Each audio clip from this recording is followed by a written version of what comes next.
Ah! Mga kaibigan ko, maayong gabi. Oh my God, ginabi na naman ako, oy.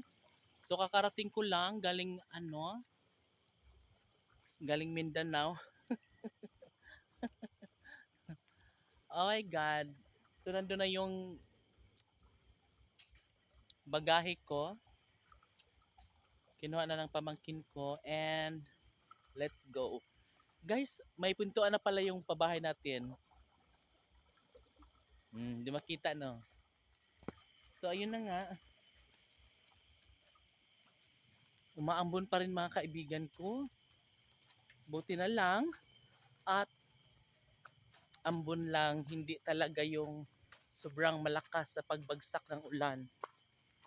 Kaya naman ay hindi ako nababasa ngayon.